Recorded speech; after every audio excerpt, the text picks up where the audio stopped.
What's up, everybody? I want to tell you about Anchor. If you haven't heard about Anchor by Spotify, it's one of the easiest ways to make a podcast with everything you need all in one place. Let me explain. Anchor has tools that allow you to record and edit your podcast right from your phone or computer. When hosting Anchor on Anchor, you can distribute your podcast on listening platforms like Spotify, Apple Podcasts, and more. It's everything you need to make a podcast in one place. And best of all, Anchor is totally free. So download Anchor, the app, or go to anchor.fm to get started. And I'm a veteran, so let's hear some more military cadences.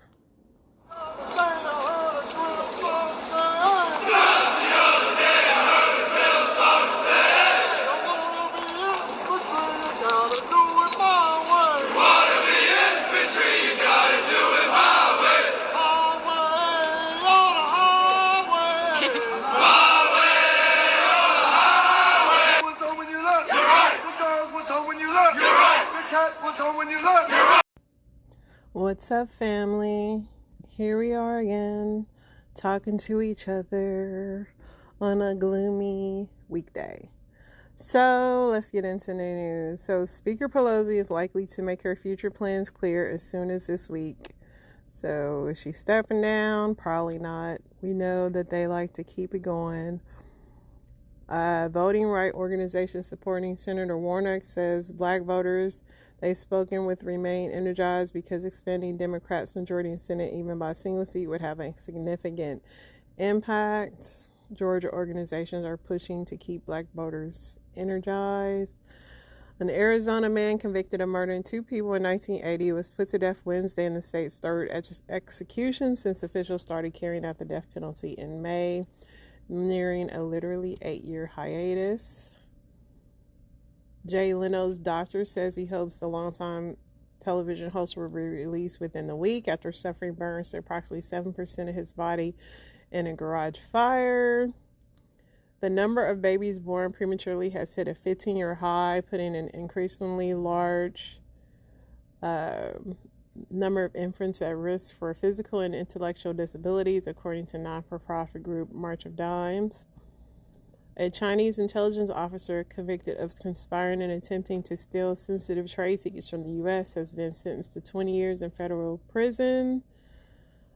Within hours, the school board had voted to fire the district's first black superintendent, terminate the district's lawyer, ban critical race theory, and set up a new committee to decide whether certain books and materials should be banned from books.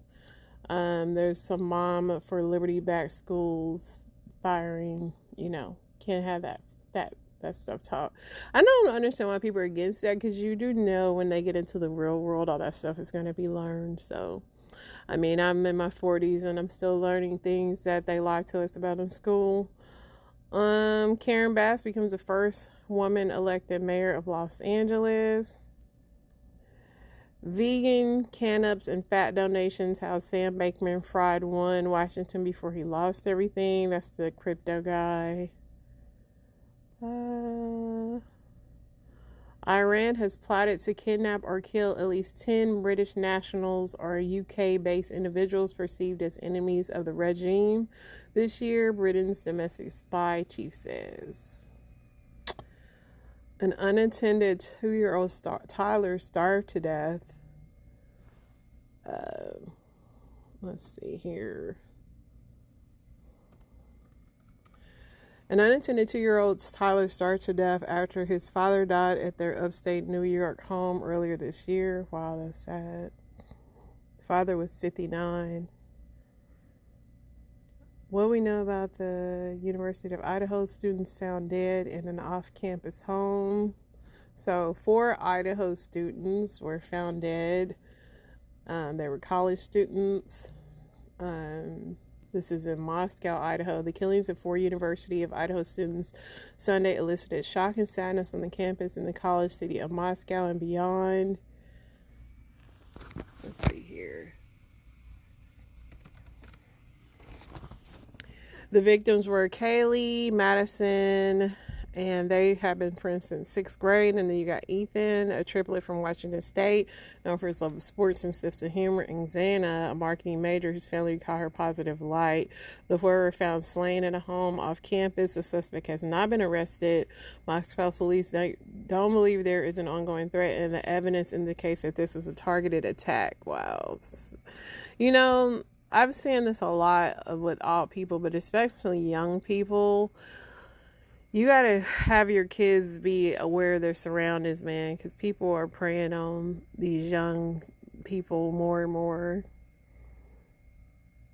The man convicted of killing 6 people and injuring dozens of others when he drove into a Wisconsin parade last year has been sentenced to 6 consecutive life sentences with no possibility of release. In South Dakota, let's see. In South Dakota, a search for remains of indigenous children who may have been hidden in the basement of a Red Cloud Indian school is underway. Part of the effort to confront America's disturbing history involving Native American border schools, which I just said, you can hide the critical race theory in schools, but it will be taught. Let's listen to this. I've heard several stories to that. To me, they're heartfelt. The only Native American leading this kind of work, Marcia Small. I get really emotional in these places. The work we do is sacred. Small uses ground-penetrating radar to locate remains of children, forcibly taken from their families, many abused. One published report says 40,000 children are believed to have died at the schools beginning in the 1800s. Surrounded by the deep canyons of the Badlands, Red Cloud sits on the Pine Ridge Reservation. It is one of the poorest places in America. One expert says more than 100,000 children attended the federally created schools, as one U.S. general put it, to kill the Indian and save the man, as this 1929 newsreel suggests. They are being rapidly brought from their state of comparative savagery and barbarism to one of civilization. 89-year-old Basil Braveheart went to Red Cloud, then known as Holy Rosary Mission School, beginning in the 1930s. He remembers fearing one of the Catholic priests who would come into the dorms at night. For what purpose? Looking for little boys. To have sex with, presumably. That's it. I became a shallow breather, thinking that if I don't breathe loud, I might disappear. Alex Whiteplume also experienced life at the schools. A former president of the tribe, he confronted the Assistant Secretary for Indian Affairs, Brian Newland, himself a Native American, when he showed up unexpectedly. There were a lot of pleasantries until you stood up. Well, I had to correct the history. What we're sitting on here is Roman Catholic Church land, stolen in our treaty territory. And then the Assistant Secretary of Interior saying, we're going to bring you money, we're going to bring your language back. That just ticked me off something awful. And so he should face up to the truth, and America should face up to the truth. So you heard a former president of this tribe say, we want to hear the word genocide. The purpose of these schools was forcible assimilation to separate Indian people from their lands. There hasn't been one single Indian person in this country who's not living with the impacts of and the legacy of these boarding schools. It's hard to know what genocide is if this isn't it.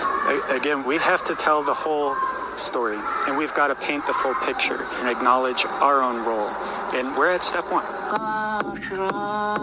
But while Braveheart tells us he would like the U.S. government to apologize, he finds peace in his grandmother's words. The wisdom that she taught me was to forgive the unforgivable. Whiteplume sees it very differently. I will not accept a cheap apology. America never owned up to the genocide. We should deal with it. So far, no human remains have been found at Red Cloud, which has launched a truth and healing effort. And the Jesuits who run the school are helping to fund Small's work. Community members we talked to say they will not rest until the whole truth, whatever it might be, is known. Cynthia McFadden, NBC News, Pine Ridge Reservation, South Dakota. Like I said, you can not teach the history, but it's there. It's in the bones. It's in the ground. So, yeah. An alleged international monkey smuggling ring shipped wild-caught monkeys and laundered them through the Cambodian breeding facilities to then use in medical testing. Justice Department charges 8 in alleged international monkey smuggling. So that is where those missing monkeys went, if you guys were worried. The FDA is pushing for drug makers to apply for over-the-counter approval of naloxone, an opioid overdose antidote. Yeah. I've had enough of that, right? That news is pretty sad. Let's see if anything else interesting is going on before I get into my story time. We all love some story time. This was a story the other day about the Shanquella Robinson, who was brutally beaten by her friend just before she mysteriously died on a trip in Mexico. And the video's been out. The death of a 25-year-old black woman who died in Cabo, Mexico last month has left her family seeking answers, with police insisting there was no foul play, while her body claims she died of a broken neck. Shankella's mother, Salamandra, revealed last week that autopsy found her daughter had suffered a violent death, and now her family claims Shankella's friends are to blame after a leaked video seemingly showing her being viciously assaulted by a friend. When the autopsy came back, they said it had nothing to do with alcohol. The Robinson family only learned of the autopsy report after making calls to the FBI and Mexican authorities. After Shankella's friends she traveled with made panic phone calls not long after their arrival. Each one of them that was there was telling different stories, and a lot of people were absolutely disgusted, with what happened. This is a snippet from the fight where they were beating her up. Look, can you at least fight back? No. At least something. At least fight back, something. Get up, bro. Get up. So these idiots filmed themselves fighting the girl, and then they say, "Oh, she died of alcohol." Like, oh my gosh, people are not that smart. And people are so hankering to get something on the internet that they literally filmed themselves. They said she wasn't feeling well. She had alcohol poisoning. They couldn't get a pulse. U.S. State Department officials deny her death was a murder as the family hires private investigators, but the U.S. State Department officials in Mexico have denied that her death was a murder, despite damning videos showing Shanquella being assaulted, while claiming a police investigation did not show any signs of foul play. Now a State Department official is helping Shankella's family get access to Mexican law enforcement reports. According to the WNC, the family has also hired a private investigator to look into the case. Shanquella died within a day of arriving in Mexico, shortly after making her last phone call to her mother. She reportedly told her mother that their party had a chef. They were getting ready to eat. They were eating tacos or salad or something. I said, "Okay, I love you. Have a good night, and I will talk to you tomorrow." So she said, "I never talked to my child again. She never made it back home." Salamandra said that after that phone call, Shankella's friends who had traveled with her eventually returned from Mexico without her leaving her body there. Her family has brought her body back home after waiting upwards of 2 weeks and fees totaling $6,000. "I know that's not bringing my child back, but I want something done about it," Shankella's mother said. She had a heart full of gold. She loved everybody, and pretty much everybody loved hers. Friends lied about her cause of death as damning assault video makes rounds on social media. One of the friends who attended the Cabo trip is now being accused on social media for assaulting Shanquella. Meanwhile, an ongoing investigation of her death found her friends lied about her cause of death. The video of the vicious assault has since started making other rounds, and news of her death comes just as days after a group of black friends were similarly found dead in Mexico after celebrating the Day of the Dead. So be careful who y'all are traveling with. Like, I get people want to take trips with their friends, but not everyone is your friend. I don't understand. I'm so leery of people, dude. Like, I'm so leery of people that I can't even deal with it. Mariah Carey loses her trademark battle over the Queen of Christmas title, so she cannot trademark that. It's okay. Her song will still be the top sung song. So Casey Anthony claims her father was abusing her daughter and staged her drowning to cover it up. And you know how the society feels about Casey Anthony. More than 10 years after she was sentenced to jail in connection to her daughter's death, she was speaking about it, her recollection of the events leading up to the tragedy. In her first on-camera interview, Anthony claims that she was in no way responsible for her daughter Kaylee's death. Instead, she names her father George as an alleged murderer, claiming he staged Kaylee's drowning to cover up the fact that he may have been sexually abusing her. Casey Anthony accuses her father of abusing, drowning her daughter in new docuseries. Newly released details contained by People have emerged regarding the upcoming docuseries centered on Anthony, the Florida woman acquitted in the 2-year-old's mysterious death. Still unsolved murder, with Casey Anthony accusing her father of being responsible for the child's death. Anthony said her father woke up on that day claiming that Kaylee had been found dead in her pool. According to the report, Anthony says she and her daughter had been sleeping in her bed on June 16 when her mother wasn't feeling that great. I was woken up by my father shaking me and asked me where Kaylee was. She said, according to People, that it makes sense. She would never even leave my room without telling me. Interesting. The timeline is that her dad took her away from me. Anthony went on to say, I immediately started looking around the house. I go outside and I'm looking to see where she could be before noticing her father standing there with her. She was soaking wet. He handed her to me, said it was my fault that I caused it, but he didn't rush to call 911 and he wasn't trying to resuscitate her. I collapsed with her in my arms. She added that Kaylee was heavy and cold.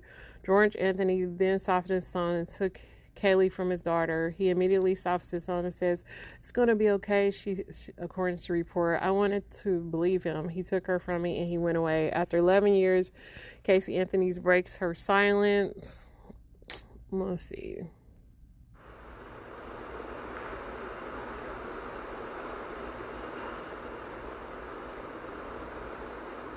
Casey interview, the ABC marker, saw sticks.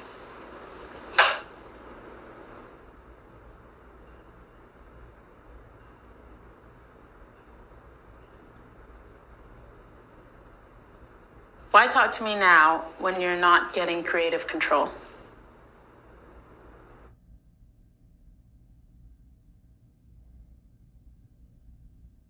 So it's literally all they said. They just have her staring at the camera.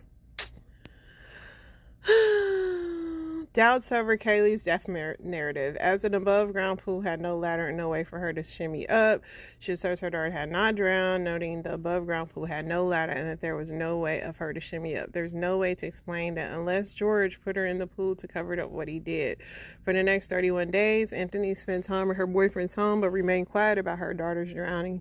She claimed genuinely believed that Kaylee was still alive. My father kept telling me she was okay. She said, according to the report, he told me what to do. I tried to act as normal as I could. Anthony recalled how her father would put a pillow over her face and smother me to knock me out when she was a child. She added she believes her father had done the same to Kaylee. That's what I think about, she reportedly says. I wish every day I'd said something to someone or something. Maybe then things would be different. Casey individually charged with child neglect before being charged with far more serious accounts of murder. Kaylee was eventually reported missing by her grandmother on July 15, 2008, several weeks after the girl was seen on June 16. Anthony reportedly claimed her daughter was a baby with a babysitter and then they disappeared.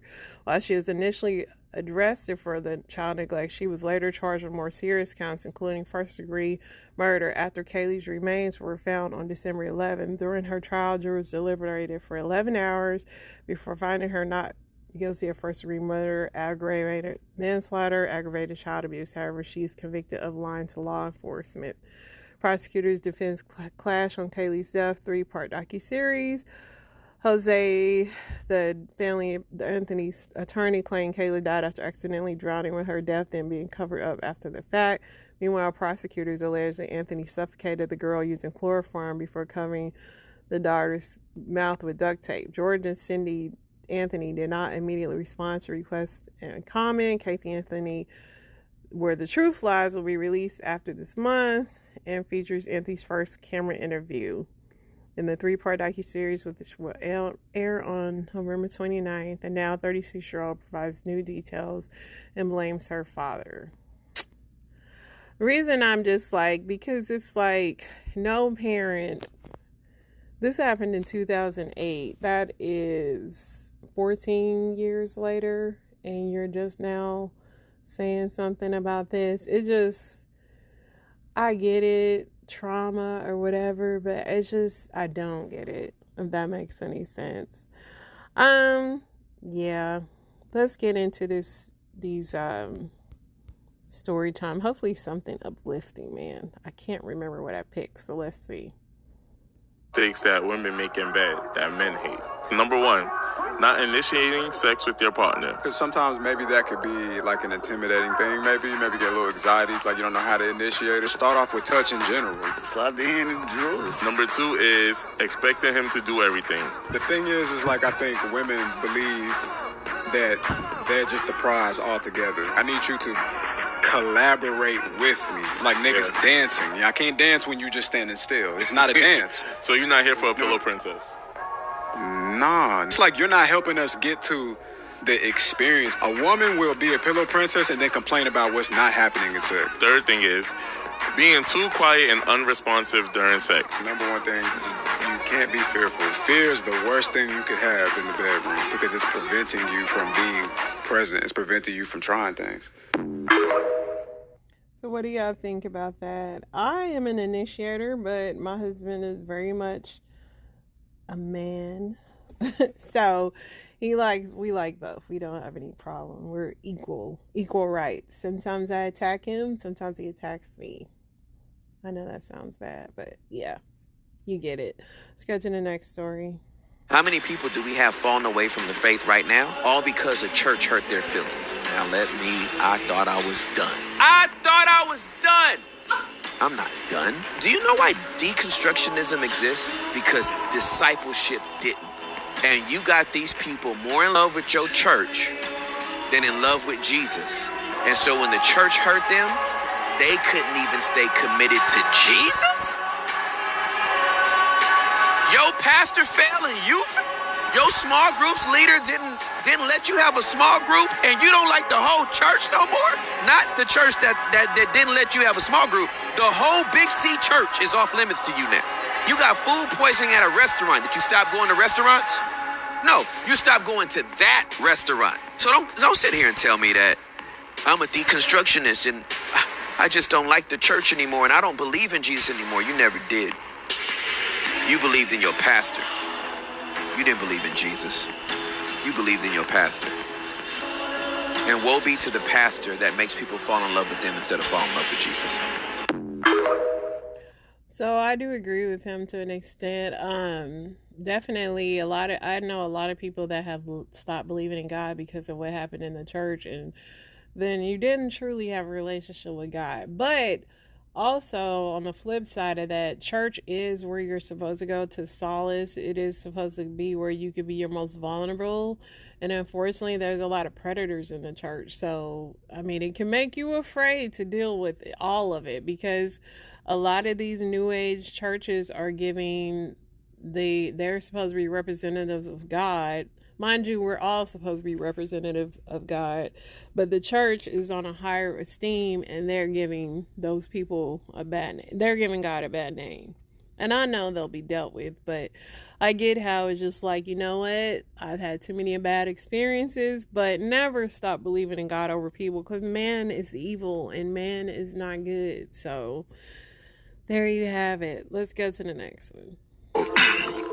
After more than 20 years, I finally decided to tell the world what I witnessed in 1991, which I believe was one of the biggest turning points in popular music and ultimately American society. I have struggled for a long time weighing the pros and cons of making my story public, as I was reluctant to implicate the individuals who were present that day. So I simply decided to leave out the names and all the details that may risk my personal well-being. Quickly after this meeting began, One of the industry colleagues, who shall remain nameless like everybody else, thanked us for attending. He then gave the floor to a man who only introduced himself by first name and gave no other details about his personal background. I think he was the owner of the residence, but that was never confirmed. He briefly praised all of us for the success we had achieved in our industries and congratulated us for being selected as part of this small group of decision makers. At this point, I began to feel slightly uncomfortable in the strangeness of this gathering. The subject quickly changed as the speaker went on to tell us that the respective companies we represented had invested in a very profitable industry, which could become even more rewarding with our active involvement. He explained that the companies we worked for had invested millions into the building of privately owned prisons, and that our positions of influence in the music industry would actually impact the profitability of these investments. Then he says, I remember many of us in the group immediately looking at each other in awe and confusion. At the same time, I didn't know what a private prison was, but I wasn't the only one. Sure enough, someone asked what these prisons were and what any of this had to do with music. We were told that these prisons were built by privately owned companies who received funding from the government based on the number of inmates. The more inmates, the more the government would pay these prisons. It was also made clear to us that since these prisons are privately owned, as they become publicly traded, we'd be able to buy shares. Most of us were taken back by this. Again, a couple of people asked what this had to do with us. At this point, my industry colleague who had first opened the meeting took the floor again and answered our questions. He told us that since our employees had become silent investors in this prison business, it was now in their interest to make sure that these prisons remain filled. Our job would be to help make this happen by making music which promote criminal behavior, rap being the music of choice. He assured us that this would be a great situation for us because rap music was becoming an increasingly profitable market for our companies, and as employees, we'd also be able to buy stocks in these prisons. Immediately, silence came over the room. You could have heard a pin drop. I remember looking around to make sure I wasn't dreaming. So, this isn't shocking that rap and everything it's the culture is prison. Mentally, physically, emotionally. So, all I'm going to say on this is listen at your own risk. And hey, I enjoy rap music, but I'm kind of my mind is not set up like most people. Some people really buy into rap lyrics, and most of these rappers never committed a crime in their life. Let's go to the next one. So here I am, bro, fucking 2 years old, fucking, you know what I'm saying? Like, fucking mom loves more motherfuckers. Mom loves these motherfuckers more than me. Do you remember how that felt as a child? Did you feel that as a child? Bro, that's why you hit the streets. That's why. You're supposed to fucking love me and you don't love me? Well, fuck it, I'm gonna get this love, baby. Fuck it, ma. This is what it is, right? Those fucking, I used to be on those streets fucking running so tough, bro. I used to look forward to the days I used to get busted, because at least I have a warm-ass cot. At least I knew where I was gonna fucking sleep at. You know what I'm saying? Like, bro, fuck it. You know? This is what it is, bro. There ain't no fucking, you're crying for help, bro. Ain't nobody coming. Nobody comes, bro. That was a very little sad podcast. This is John Bernthal's podcast, and he is with one of the most popular Mexican actors. You guys have seen him. He always plays a tatted up thug in every I know he's in the Mayans. Let me get his name, but he was just saying how, that drove him to the streets. A lot of people say like, oh, why do you want to be a thug? So his name is Richard Cabral. And he's been in like a million movies, but yeah, this is why a lot of young kids go to the streets and gangs, because they didn't get the love from their family, and it's sad, but hopefully he can help somebody with those stories. All right, let's go to the next one. That is not cap. Research found that menstrual cramping can be just as painful as having a heart attack. See that, man? Just remember. I had to just come out and tell her one day, like in our marriage therapy, and was like, honestly, babe, sometimes it's hard being your husband because you love me so much in a way I'm not used to someone loving me, and it makes me uncomfortable sometimes. Interesting. I dealt with that. I think everybody does. If you actually get in a loving relationship, I think that all relationships start out as babies, and you grow together and you become healthy. And when you have a healthy, loving relationship, it does feel foreign, but you grow, and it makes you a better person if you're doing it right, if you're growing together. So I definitely can understand that. Let's get to the next one. So, the St. Louis Arch turned 57 a few days ago, and here are a few disturbing facts that you should know about it. Number 1. The construction of the arch was the first step to urban renewal in St. Louis. Have you ever heard of the 1947 Comprehensive Plan? To sum it all up, lawmakers pretty much destroyed black neighborhoods because they were deemed undesirable. So lawmakers came up with a decision to place minorities and poor people in housing projects, such as the infamous Pruitt-Igoe projects. Number 2. African Americans were not allowed to help construct the arch. Although it was built on an all-black town. That's right. Where the arch sits used to be an all-black town called Mill Creek. St. Louis city officials claimed that the neighborhood was full of poverty, crime, and urban decay. But that's not true. It was full of businesses, families, and homeowners. Number 3. It was said that the St. Louis Arch was constructed to honor the triumph of white colonizers over Native Americans' land.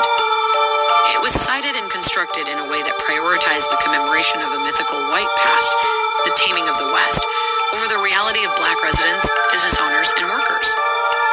The sad reality is that over 20,000 residents were displaced, 95% of whom were black. Also during this time, the federal government was still actively redlining and withholding funds to improve black neighborhoods. Of the $120 billion worth of new housing subsidized by the government between 1934 and 1962, less than 2% went to non-white families. But that's for another day and another topic. If you enjoyed this content, give us a share and like. So yes, St. Louis was the test subject for experiments relating to chemical agents, but did you know it was also a mecca for social experiments? The metamorphosis of the Mill Creek area is only part of the story, only one facet in the overall master plan for the St. Louis of tomorrow. Today, St. Louis is a city with a crisis on its hands. This is a mature city. There are those who would say it's a decaying city. St. Louis is faced with the multiple problems of a shrinking population, an eroding tax base, and the exodus of industries located within the city limits. Gradually into blight, the higher income groups move out, leaving lower income families to take their places. The largest low-income group, racially, is the Negro. Generally unskilled because of economic pressures, the Negroes in 1950 numbered over 100,000 within the city limits, over 13% of the population. More history. Also, Republicans have gained control of the House, so that little January 6th thing they were doing, that's going to be finally put to bed. Unless I'm ready for it to be put to bed. This country's savage. It just is what happened. It'll probably happen again because old Trumpster, he might be headed back to the White House. I'm just saying. I don't know. We will see. All right, F for Family is signing off. You guys stay safe out there.